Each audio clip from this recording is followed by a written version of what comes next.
Salut le monde, salut l'Afrique. Je ne pouvais pas me joindre à ceux qui pratiquent la technique de l'autruche et face à l'attaque des forces de l'ordre et de défense du Burkina Faso. Raison pour laquelle j'ai décidé de faire cette vidéo.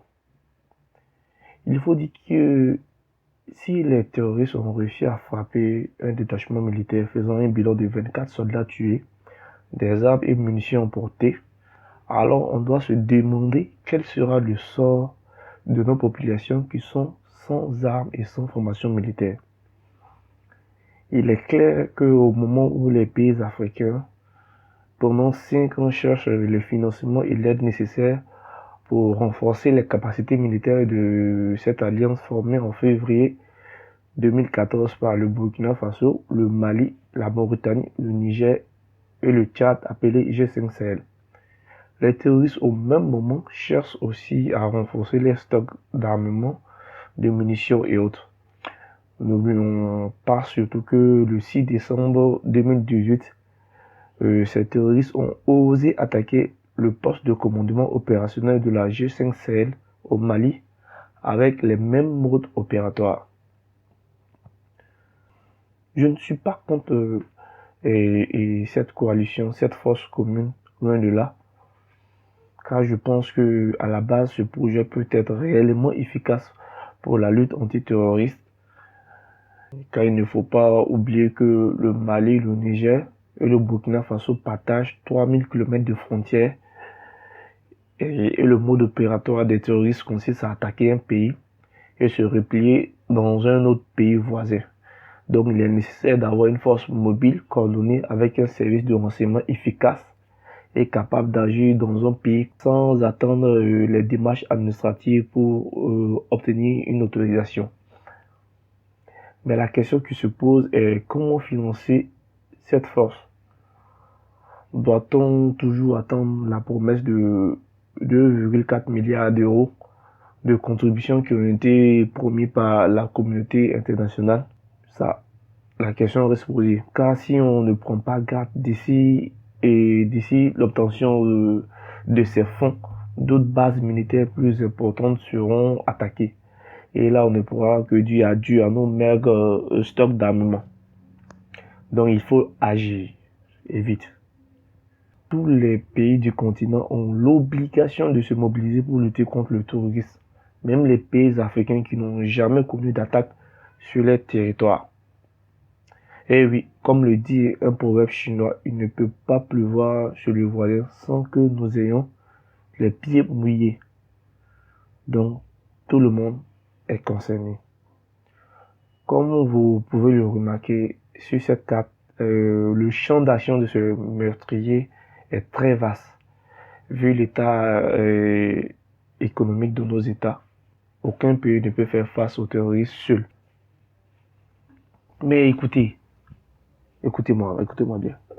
Vous ne pouvez pas quand même me dire que le continent africain ne peut pas mobiliser 2 milliards pour la sécurité de son peuple. Vous, les dirigeants et les élites du continent, vous pensez que le peuple n'est pas au courant que vous possédez des comptes bancaires bien garnis un peu partout dans les paradis fiscaux? Vous pensez que nous ignorons l'existence de vos empires immobiliers en Europe et autres? Quand ça va barder, vous pensez pouvoir vous en tirer aussi facilement? Y aller vous asseoir en Europe ou aux États-Unis? Faire les magasins aux Champs-Élysées? Scier tous vos billets tranquillement, comme d'habitude? Mais est l'argent du Burkina qui dort au trésor français pour soi-disant garantir notre monnaie? Vous ne pensez pas qu'il est temps de demander des comptes au lieu d'emprunter votre propre argent et ensuite rembourser avec des intérêts? Et le compte dans tout cela, ce sont les organismes internationaux qui choisissent les secteurs dans lesquels cet argent doit être investi. Et vous savez bien que ce sont des secteurs qui les arrangent, qui sont dans leurs intérêts, pas l'intérêt du peuple.